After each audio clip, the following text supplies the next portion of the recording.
na frequência! Entra na frequência!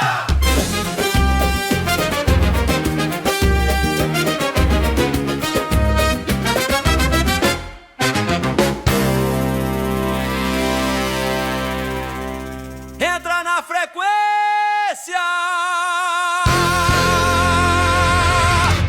Boa tarde, meu irmão, minha irmã. Estamos aqui novamente em mais um Entra na Frequência.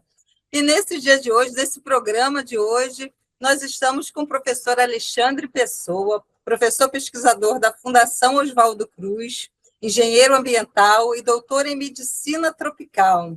Boa tarde, professor, tudo bem? Estou também com o Ângelo Inácio aqui. Vamos hoje bater um papo hoje sobre a qualidade do ar. Olá, Ângelo Inácio, Pastoral da Ecologia Integral, Arquidiocese do Rio de Janeiro. E a gente passa, então, a palavra para o professor dar suas primeiras palavras e a gente começar a conversar sobre isso, qualidade do ar. Olá, Seni, Ângelo. Gostaria de agradecer muito o convite da Pastoral da Ecologia Integral.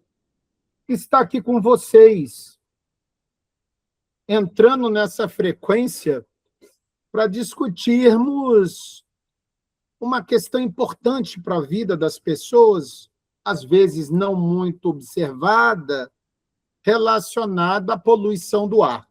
Ok? É uma grande satisfação estar com vocês. Câmbio. Seni, você começa?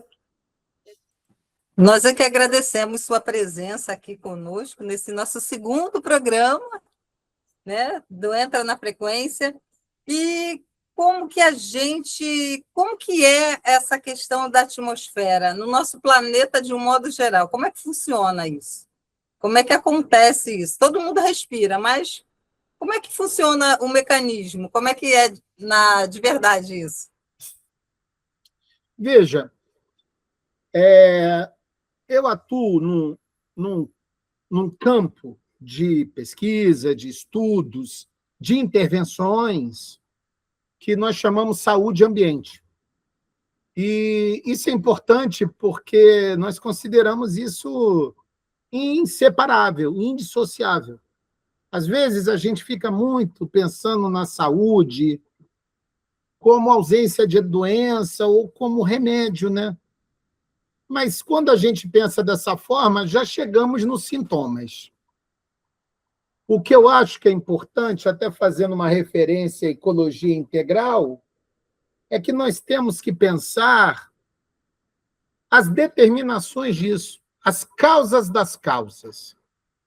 Por que as pessoas ficam tantas vezes doentes por uma poluição ambiental? Olha, eu estou falando ambiental de uma forma geral, que muitas das vezes ela não sabe que são essas causas que alteram as condições ambientais e que levam as pessoas a estar frequentemente no hospital. Isso é insustentável, meus amigos, minhas amigas. A pessoa ficar o tempo todo com problema respiratório, aumento de problemas asmáticos, hipertensão, problemas de coceira na pele, dores nos olhos. Muito disso que eu estou falando tem uma relação direta com a poluição atmosférica, que afeta mais as crianças e os idosos, é bem verdade, e que faz com que o tempo todo a gente tenha que ir na unidade da saúde, no hospital, e tomar remédio. Essa fórmula não dá certo. Nós temos que reduzir cada vez a poluição ambiental. Câmbio. No mundo existe essa preocupação, não é isso, professor? Como é que o Brasil se situa no mundo? No mundo, como é que está isso? Quais são as cidades que estão apresentam maior desses sintomas que o senhor está falando aí, que a população das cidades estão apresentando mais essas dificuldades em respiração, enfim? Veja, quando a gente fala poluição atmosférica, é importante considerar que, quando ela ocorre, ela gera outras poluições, não é isso? Porque ela está num ambiente muito amplo e não tem fronteiras. A poluição não tem fronteiras. Então, perceba, eu gosto sempre de dar exemplo, viu, Ângelo? Quando você tem uma poluição atmosférica e chove, essa chuva, ela limpa o ar. Tá certo? A água sempre limpa. Mas se ela limpar o ar, ela transfere a sujeira que está na atmosfera para os lugares onde a chuva cai. Quando tem uma concentração muito grande de poluente, vamos aqui já falar Avenida Brasil, por exemplo, você pode ter chuva, inclusive, com pH muito baixo, que é chamado chuva ácida, que é um termo, né, quando o pH está bastante baixo. Mas essas alterações, claro que elas não fazem bem para as plantas, para os animais e nem para os seres humanos. Em termos mundial, a poluição atmosférica, ela é responsável por um número grande de óbitos no mundo. 81 milhões de pessoas morrem por poluição atmosférica. São mortes silenciosas. Tá certo? Isso foi de um relatório da ONU, de dados até 2021, publicado em 24. Isso corresponde a 12% da população. E perceba, tem uma questão importante. Ela antecipa mortes evitáveis. Isso é que é importante. Então, dependendo das condições em que estão os países, e variam muito, tá certo? Existem poluições urbanas, rurais, de várias fontes, mas a legislação ambiental e a preocupação com isso varia muito de país para país, né? Os países ricos, europeus, têm um controle da poluição muito maior do que os nossos países sofridos da América Latina, da África e da Ásia. É o tal do Sul global. Então, isso é uma questão de saúde pública. A questão do ambiente insalubre. Então, isso é um problema mundial e que cada vez mais está sendo colocado em evidência, inclusive em decorrência das mudanças climáticas, meus amigos. E aí eu quero dizer uma coisa muito séria. O aquecimento global é um combustível para os incêndios de grande escala, como ocorreu no Brasil. E essa poluição atmosférica, se ela começa lá no Mato Grosso, ela chega lá no litoral de São Paulo, só para vocês terem ideia da mobilidade dessa poluição. Porque quando eu boto exemplo mundial, às vezes a pessoa não percebe, mas um grande incêndio em Mato Grosso, isso tem estudos, tá? De pesquisa, verifica que essa poluição que está lá, às vezes criminosos, sai essa poluição e corre todo o centro-oeste, vai para o litoral e você monitora e identifica que a qualidade do ar do litoral paulista está comprometida. Quem está em São Paulo está preocupado com a queimada de Mato Grosso? Não, né?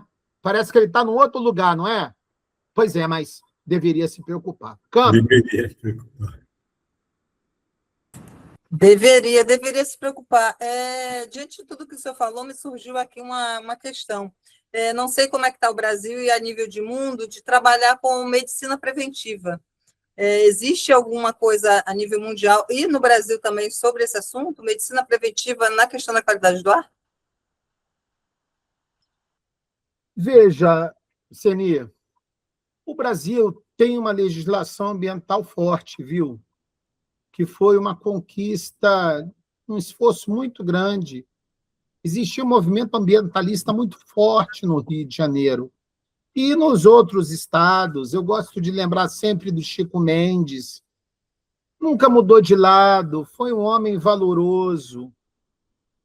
Ele começava a discutir que ele estava defendendo os seringais. Depois ele percebeu que não era, Ângelo, só as árvores que ele estava defendendo. Uhum. Aí ele deu um salto de pensamento, ele falou, estou defendendo a Amazônia. Depois ele percebeu que ele não estava defendendo uma floresta, ele estava defendendo a humanidade. Olha que homem que, nesse pouco tempo dele na Terra, teve um papel tão importante, um educador maravilhoso. Ele não foi um acadêmico, ele não foi um pesquisador, viu? Ele sabia ler a natureza. E, ao ler a natureza, ele identificava como as árvores ficavam mais poluídas, como ficava, o que significava o desmatamento, a questão do clima. Isso com a emergência climática está piorando. Agora, a legislação ambiental no Brasil, eu tenho que tomar cuidado com o verbo que eu conjugo, porque ela era forte. O problema é que nós estamos... Gente, eu tenho que falar, eu não consigo falar só no campo científico, viu, Augusto? Nós temos um congresso nesse país, porque senão eu tenho que vir aqui para falar onde é que está a força motriz desse processo. Você tem parlamentares que estão lá para destruir a legislação ambiental, senhores. Então, o que adianta a gente fazer pesquisa? Não, adianta muito, claro, né? Aí mostra os resultados, mostra a poluição atmosférica, e mostra que a gente tem que ser mais rigoroso no controle dessa poluição. Porque se você não tem filtros nas fábricas, sabe onde é que vai ser o filtro? Ceni, vai ser no seu pulmão, porque vai ficar tudo preso no seu pulmão. É verdade. Essa frase eu não estou tirando do acaso. Essa frase foi dita numa audiência pública lá em Santa Cruz, no caso da TK-CSA. Uma moradora falou isso. Eu nunca esqueci dessa fala. Vocês não colocam a proteção das chaminés? Então, os filtros são os nossos pulmões. A fala de uma moradora. A legislação ambiental está cada vez mais fragmentada. Eu preciso dizer a tendência. E aí a fiscalização está cada vez mais constrangida. E os poluidores têm nome, têm endereço e têm responsáveis. Não é a humanidade em geral, não. Tem os poluidores que ganham dinheiro para negligenciar a poluição. Câmbio. Perfeito, professor, perfeito. O senhor está com toda a liberdade aqui para falar, está em casa, está protegido, está entre amigos. Com certeza a gente Sinta-se livre. O senhor falou. Oi? Sinta-se livre, está em casa. Muito boa a sua pois fala, é. muito boa mesmo. A gente está precisa divulgar isso. A gente está a 3 minutos do término do nosso programa de hoje, mas eu queria, antes de terminar, fazer 2 perguntas para o senhor, só para esclarecer para a população. O senhor falou aí em chuva ácida, que tem na Zona Oeste, que a gente conhece, mas o que é a chuva? O que é o pH? O que é esse pH? Chove ácido, é isso? Chove soda cáustica? Chove ácido? Não. É boa pergunta para não confundir, porque essa coisa da comunicação ela tem que ser muito bem descrita para as pessoas não ficarem apavoradas. E nós queremos é que as pessoas tenham um conhecimento para intervir na melhoria da qualidade do seu ambiente, que é uma função do Estado brasileiro. É função do Estado, está na Constituição Federal. Agora, mas vamos cobrar o município, ao Estado, ao governo federal, eu não vou dizer para as pessoas como elas se devem mobilizar. Mas, às vezes, a gente se mobiliza pelo amor ou pela dor. Agora, veja, o pH ácido, que significa? A água adequada, ela tem um pH chamado neutro. É uma régua que vai de 0 a 14. É uma medida do pH. Quando você bota muitos poluentes, ela deixa de ser neutra, deixa de ter pH 7, e aí ela vai correndo para baixo ou corre para cima. Então, se tem, em vez de 7, tem 6, a pessoa vai morrer? Não, não vai morrer. Tem faixas, tá certo? Agora, quanto mais a contaminação, mais esse pH vai saindo de uma condição neutra e vai piorando a qualidade. Então, por exemplo, na área rural, eu trabalho com aproveitamento de água de chuva, viu? Mas na cidade, eu não recomendo uma pessoa pegar água de chuva do lado de da Avenida Brasil, por exemplo. Ela vai beber água, sabe o que vai acontecer? Pode dar até uma azia, porque vai alterar o pH do estômago que a gente tem. Não, o pH nosso é muito ácido, inclusive, mas tem uma alteração. Então, a água é para a vida, não é para a morte. Então, a água ela promove vida, ela não pode promover doenças. A água. E a atmosfera tem uma relação com a água, com o solo, muito forte. Câmbio. Pois é, então estamos concluindo, estamos nos 15 minutos de programa e a gente volta com o senhor no próximo programa, porque a gente precisa dar continuidade a essa conversa. A Ceni está contigo. Tá certo. Vamos agradecer, então, esse nosso segundo programa, o professor doutor Alexandre Pessoa, que esteve aqui conosco, e convidar todo mundo que está aí assistindo a gente para curtir, comentar, compartilhar e entra na frequência! Entra na frequência! Valeu, obrigado! Até a semana que vem. Um abraço! Tchau! Entra na frequência! Entra na frequência!